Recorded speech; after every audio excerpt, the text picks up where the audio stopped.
Assalamualaikum warahmatullahi wabarakatuh. Perkenalkan, nama saya Badarudin dari SDN 021 Samarinda Ulu dari LPTK Universitas Mula Warman.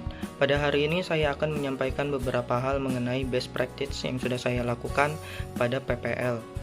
Yang pertama adalah perkenalan diri, yang kedua membacakan LK 3.1, yang ketiga video pembelajaran pada saat PPL, dan yang terakhir adalah testimoni dari kepala sekolah, teman sejawat, dan orang tua wali murid. Terima kasih. Assalamualaikum warahmatullahi wabarakatuh.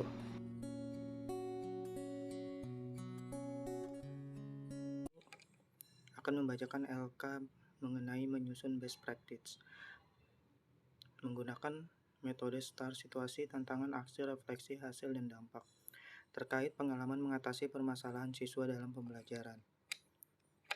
Lokasi SD Negeri 021 Samarinda Ulu. Lingkup pendidikan sekolah dasar. Tujuan yang ingin dicapai: meningkatkan hasil belajar peserta didik melalui model pembelajaran Problem Based Learning atau PBL. Penulis Badarudin, tanggal 24 September 2022. Kondisi yang melatar belakangi: yang pertama, kurangnya semangat siswa untuk belajar karena guru mengajar menggunakan metode konvensional. Yang kedua, guru mengajar tanpa menggunakan media pembelajaran. Yang ketiga, hasil belajar siswa 50% di bawah KKM. Praktik ini penting untuk dibagikan.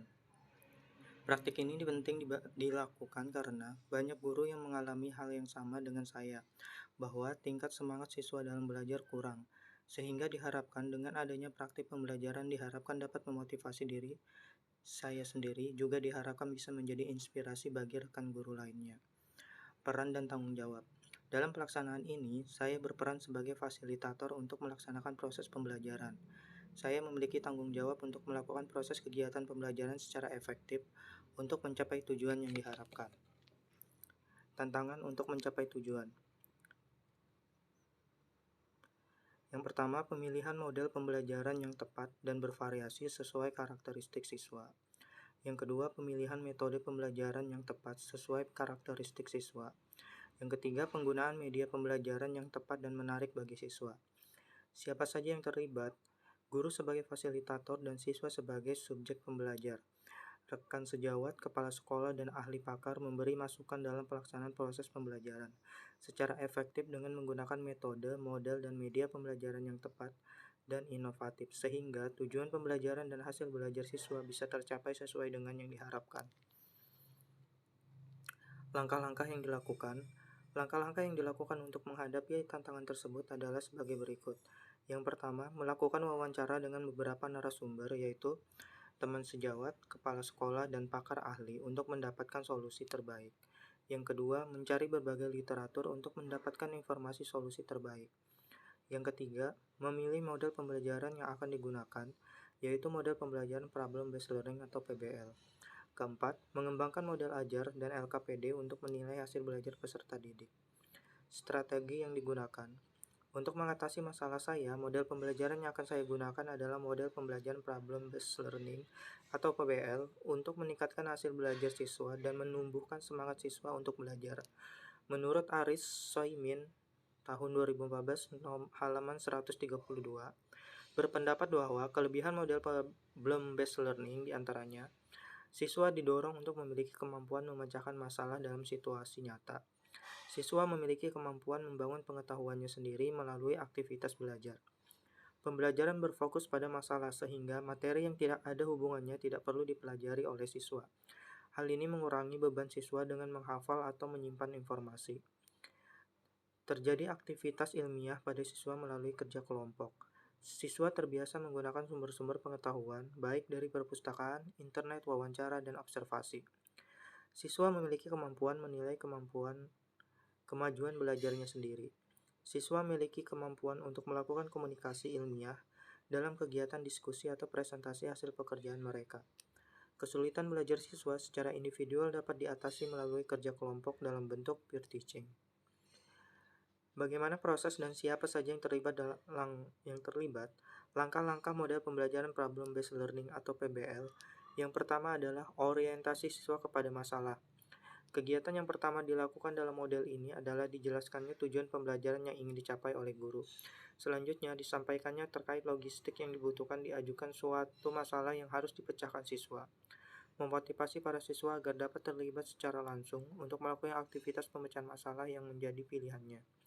Yang kedua, mengorganisasikan siswa untuk belajar. Guru dapat melakukan perannya untuk membantu siswa dalam mendefinisikan dan mengorganisasikan tugas belajar yang terkait dengan masalah yang disajikan. Yang ketiga, membimbing penyelidikan individual maupun kelompok. Guru melakukan usaha untuk mendorong siswa dalam mengumpulkan informasi yang relevan, mendorong siswa untuk melakukan eksperimen, dan untuk dapat pemecahan dalam pemecahan masalah. Yang keempat, mengembangkan dan menyajikan hasil karya. Guru membantu para siswa-siswinya dalam melakukan perencanaan penyiapan karya yang sesuai, misalnya laporan, video, atau model, serta guru membantu para siswa untuk berbagi tugas antar kelompok. Yang kelima, menganalisis dan mengevaluasi proses pemecahan masalah. Guru membantu para siswa dalam melakukan refleksi atau evaluasi terhadap penyelidikan mereka dalam setiap proses yang mereka lakukan. Yang terlibat dalam proses pembelajaran ini adalah guru dan siswa kelas 5 SD Negeri 021 Samarinda Ulu. Sumber daya atau materi yang diperlukan untuk melaksanakan strategi ini adalah laptop, handphone, jaringan internet, proyektor, dan layar proyektor, PowerPoint, dan buku paket tema 1 kelas 5. Printer, kertas HPS, dan styrofoam, lem untuk membuat LKPD dan media pembelajaran. Dampak dari aksi dari langkah-langkah yang dilakukan. Dari hasil aksi nyata yang sudah saya lakukan berdampak positif. Siswa lebih semangat untuk belajar. Hasil belajar siswa juga meningkat. Antusias siswa untuk belajar sangat berdampak. Dengan menggunakan model pembelajaran Problem Based Learning atau PBL yang sudah saya lakukan, siswa lebih aktif dalam belajar, kerjasama yang sangat terlihat antar kelompok. Diskusi pada saat proses belajar juga sudah terlihat. Dari hasil analisis belajar peserta didik yang sudah dilakukan, hasilnya cukup efektif untuk mengatasi rendahnya minat belajar peserta didik. Hal ini dapat dilihat dari meningkatnya hasil belajar peserta didik, di mana 90% peserta didik sudah tuntas di atas KKM. Respon orang yang lain terkait dengan strategi yang dilakukan. Menurut kepala sekolah, teman sejawat, dan orang tua murid, bahwa kegiatan yang sudah saya lakukan yaitu pembelajaran menggunakan model Problem Based Learning atau PBL, bahwa siswa sangat semangat untuk belajar. Hasil belajar siswa meningkat dan menjadi bahan referensi teman sejawat. Faktor keberhasilan dari strategi yang dilakukan. Beberapa faktor yang mempengaruhi keberhasilan dari strategi yang dilakukan adalah: pertama, kemampuan guru dalam mengelola pembelajaran dengan menggunakan model pembelajaran dan perangkat bahan ajar yang sudah disiapkan. Yang kedua, semangat siswa untuk mengikuti pembelajaran. Pembelajaran dari keseluruhan proses tersebut. Pembelajaran yang saya dapatkan dari hasil kegiatan ini adalah siswa lebih semangat, aktif, dan fokus mengikuti kegiatan pembelajaran. Sebagai pendidik, diharapkan selalu mengembangkan diri untuk menyajikan pembelajaran yang lebih menarik dan berinovatif.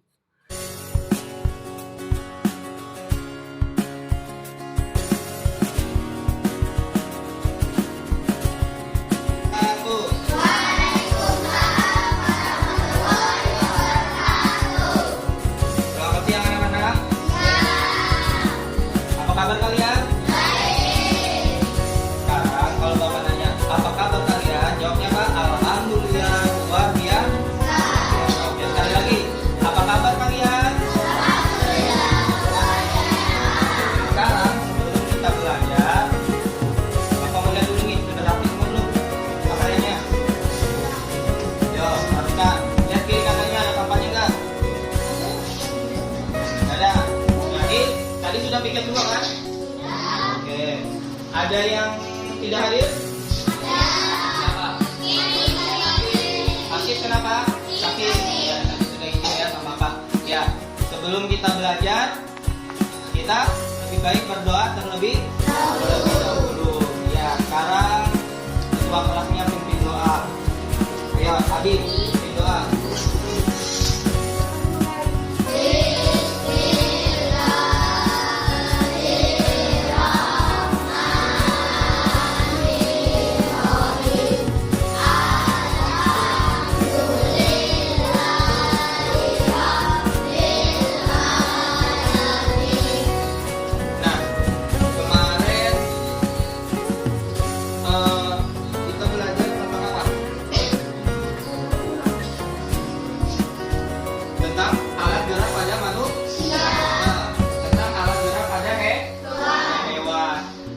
hari ini kita berarti belajar alat gerak pada manusia.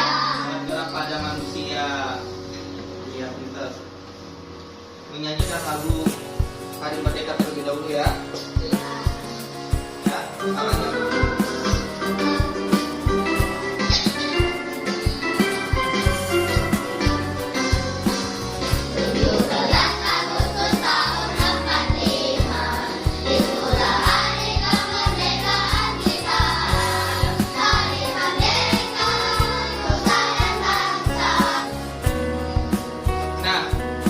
Hari ini kita mempelajari apa tadi? Temanya tentang tentang organ gerak pada manusia. Ya, hari ini kita mempelajari tentang organ gerak pada manusia. Nah, tujuannya kenapa kita belajar? Yaitu untuk agar kita dapat menganalisis alat gerak dan fungsinya pada manusia. Sekarang Bapak mau tanya, manusia memiliki kemampuan untuk bergerak dan beraktivitas. Betul? Nah, kemampuannya adalah kemampuan manusia untuk bergerak ditunjang oleh adanya apa? Sistem gerak. Iya, adanya sistem gerak. Selanjutnya, organ gerak pada manusia meliputi apa saja? Ada yang tahu? Coba sebutkan, angkat tangan yang bisa. Organ gerak manusia terdiri apa saja? Ada tulang, kita apa lagi? Ada apa lagi? Ada sendi, pintar. Berarti ada tiga organ gerak pada manusia, yaitu ada tulang.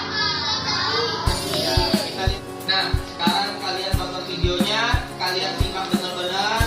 Terus yang perlu kalian catat di buku kalian. Oke, paham? Coba kalian perhatikan gambar yang ada di layar. Tahukah kalian mengapa tubuh manusia dapat berdiri tegak? Betul, tubuh manusia dapat berdiri dengan tegak karena ada bagian tubuh yang menegakkannya. Bagian tubuh tersebut adalah tulang. Tulang merupakan bagian tubuh yang paling keras. Tulang terdiri dari sel-sel hidup, mineral, dan sejenis protein. Nah, tadi kalian sudah melihat kan video pembelajaran tentang organ gerak pada manusia. Bapak mau tanya deh, salah satu aja. Nih, yang Bapak sensor kasih tanda merah ini tulang apa namanya? Apa? Iya, pintar. Yang ini adalah namanya tulang tengkorak. Coba sekali lagi. Ini. Iya, pintar. Ini adalah tulang lengan. Tulang lengan atas. Kelompok 3 deh. Nih, di sini apa namanya? Enggak belum. Tulang apa namanya di sini? Apa? Coba. Iya, pintar. Di sini adalah tulang hasta. Nah, ini adalah nama-nama tulang tersebut. Yang bagian atas adalah namanya adalah tengkorak.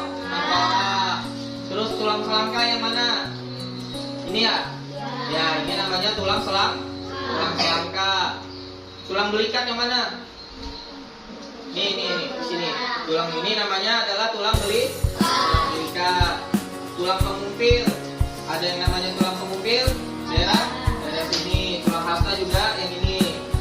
Oke. Kalau ini tulang apa namanya? Iya, tulang jari. Sedangkan ini? Iya, tulang jari kaki. Kalau tulang kering yang mana? Sini ya. Iya, kita berarti sudah paham ya nama-nama kerangka organ gerak pada manusia atau nama-nama tulang tersebut. Sekarang kalian sudah membentuk kelompok ya. Kelompok 1, 2, 3, 4, dan 5. Coba ketua kelompoknya maju ke depan salah satunya aja. Ayo kita kelompok 1. Kelompok 2, ketuanya salah satu mewakili. Kelompok 3. Nih, ada buatlah sebuah teks bacaan dalam beberapa paragraf. Nah, ini maksudnya apa? Kalian membuat paragraf dari hasil video yang kalian lihat tadi. Tentang apa tuh? Tentang organ gerak pada manusia. Kalian buat satu paragraf aja boleh. Contohnya seperti ini. Kalian membuat seperti ini. Kalian tinggal tempelkan, ya, berkelompok. Kalau berkelompok itu artinya apa? Bekerja sama. Tidak ada yang cuma salah satu.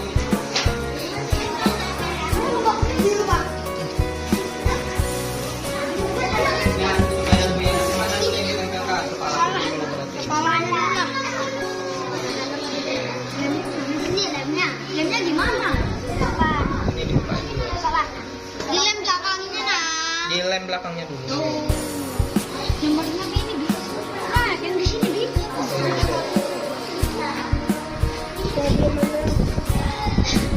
Dari mana ini? Di mana?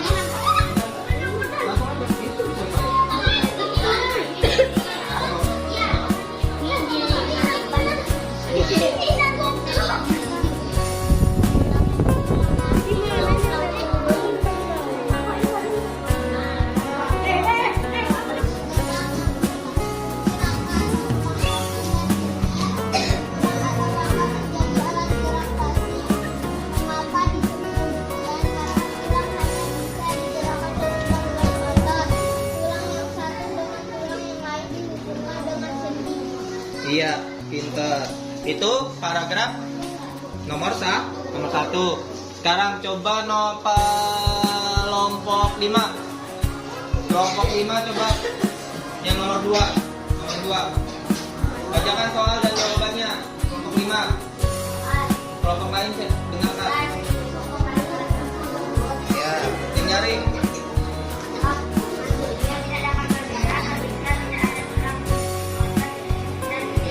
Iya. Bisa. Sekarang coba kelompok 3. Nomor 3. Nah, apa namanya? Coba tunjukkan. Bentar. Nih, yang nomor 1 apa namanya? Kelompok 3. Nomor 1, ulang. Halo. Ya, nomor 1 lengan atas, pintar. Yang nomor, coba yang nomor 3, tulang apa namanya? Tulang hasta. Tadi kita sudah membuat kerangka organ gerak pada manusia. Coba lihat, tunjukin semua dong. Tunjukin semua hasil karyanya tadi.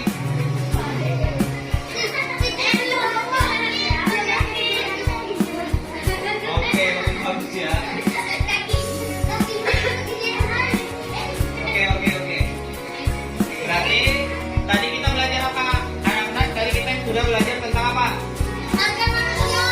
Ya, organ gerak pada Manusia. Ya, ternyata. Terus tentang apa lagi? Tentang ide pokok. Sampai di sini sudah jelas semua? Nah, sekarang kalian mengerjakan soal evaluasinya. Tepuk semangat.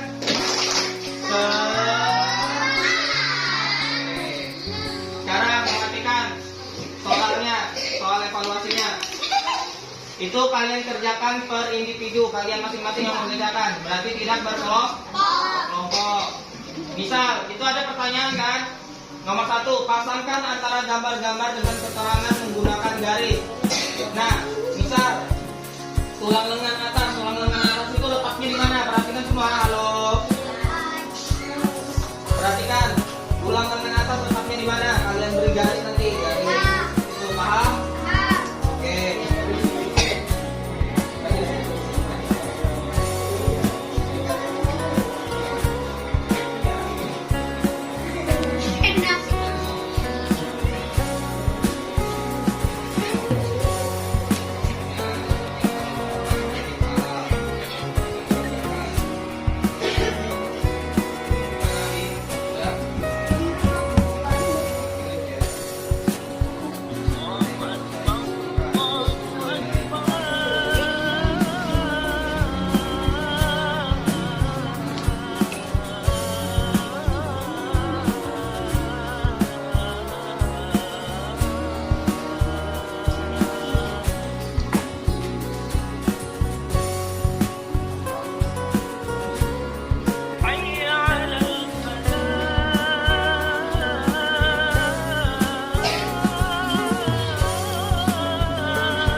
yang diciptakan oleh Allah Subhanahu wa Ta'ala.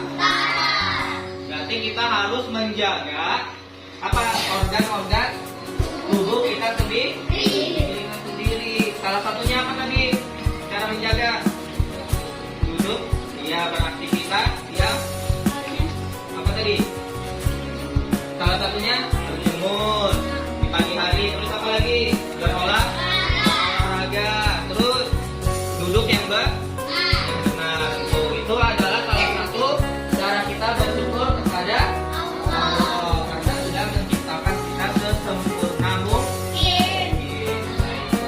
Besok kita belajar mengenai tentang organ pernapasan pada manusia.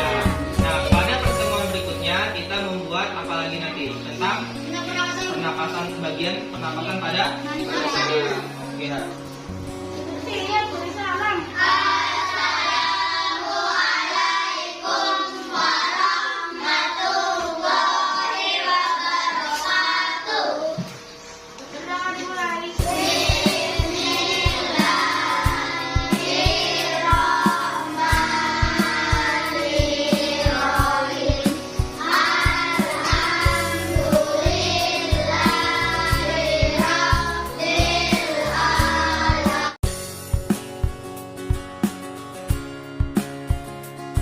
Bismillahirrahmanirrahim.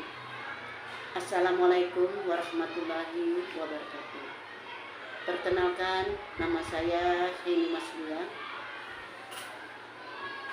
Kepala Sekolah SDN Negeri 021 Samarinda Ulu. Dengan mengucapkan syukur alhamdulillah, pada kesempatan ini saya selaku kepala sekolah diminta untuk memberikan saran dan pesan kepada Pak Badarudin yang kebetulan melaksanakan PPG dan kena tugas PPL di SDN Negeri 021 Samarinda Ulu. Sebelum saya menyampaikan pesan dan kesan yang dari saya melihat keseharian Pak Badar waktu PPL di SD kami kepada muridnya, dan kebetulan di dalam memberikan pelajaran kepada murid-muridnya menyambut dengan antusias, gembira, senang, aktif, kreatif. Seolah-olah Pak Badar menjadi karisma bagi mereka, jadi toladan bagi mereka. Sehingga Pak Badar menyampaikan pelajaran, mereka langsung memperhatikan dan tugas-tugas dari Pak Badar dia kerjakan dengan bersama-sama. Kemudian Pak Badar juga di dalam lingkungan guru-guru, rekan guru-guru menunjukkan sikap yang baik, sopan, dan guru-guru juga senang kepada mereka, kepada Pak Badar terutama. Jadi dengan adanya Pak Badar di SD kami, PPL ini ada perubahan yang signifikan, yaitu perubahannya ini sangat baik sekali, yang mana guru dan murid pun bisa menjadi, Pak Badar menjadi contoh bagi mereka dengan sikapnya, dengan disiplinnya, dengan dedikasinya. Itu semua semoga guru-guru kami dapat mencontoh Pak Badar. Ini yang sudah saya sampaikan tentang Pak Badar. Baiklah, pesan dari saya dan saran dari saya. Pertama, saran dulu. Pertahankan semangat inovasinya. Kalau perlu ditingkatkan lagi. Pesan saya, disiplin, dedikasi yang tinggi, mengajar dengan hati yang sudah Bapak miliki. Semoga menjadi modal Bapak dalam menjalankan amanah Allah sebagai seorang guru yang profesional. Itu saja saran dan pesan dari saya.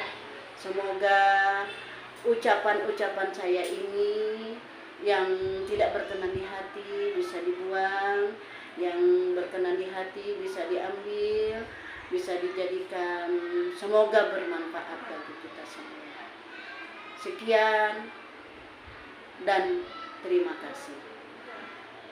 Sukses, semangat, dan giat bekerja selalu untuk Pak Badar. Sekian dan terima kasih.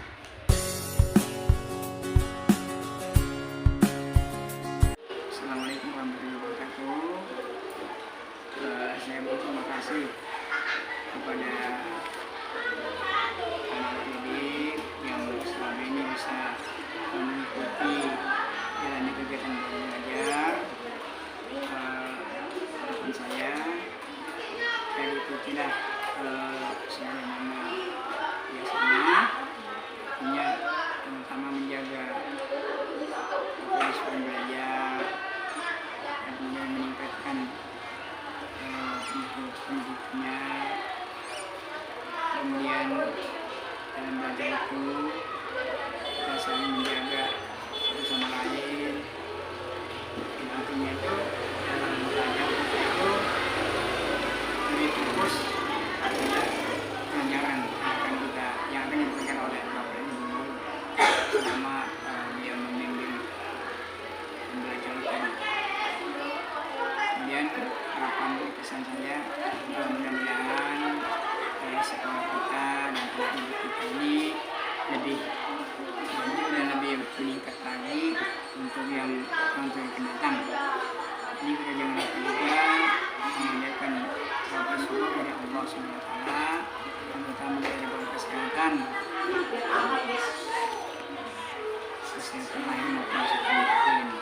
Jadi harapan saya, artinya pelajaran ini bukan sampai saja anak bisa mengembangkan lagi lebih jauh lagi dan lebih tepat, khususnya orang tua, bangsa dan negara. Ini saja harapan saya. Mudah-mudahan tahun-tahun depan lebih meningkat lagi daripada tahun-tahun ini. Ini saja harapan saya. Saya mengucapkan alhamdulillah. Assalamualaikum warahmatullahi wabarakatuh.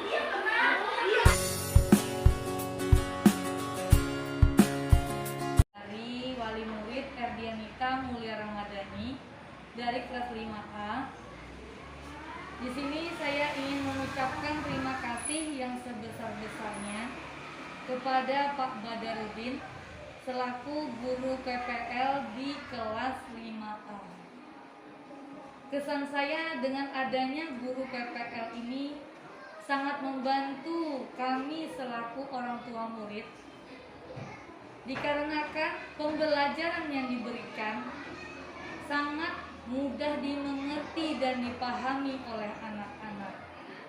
Selain itu juga pembelajaran yang diberikan oleh Pak Badarudin lebih menarik dan menyenangkan, sehingga anak-anak lebih bersemangat dalam belajar. Pesan saya kepada Pak Badarudin, tetaplah menjadi guru yang baik hati dan menyenangkan, serta sabar dalam menghadapi anak-anak kami. Teruslah semangat menggapai mimpi. Semangat Pak Badar. Terima kasih. Assalamualaikum warahmatullahi wabarakatuh.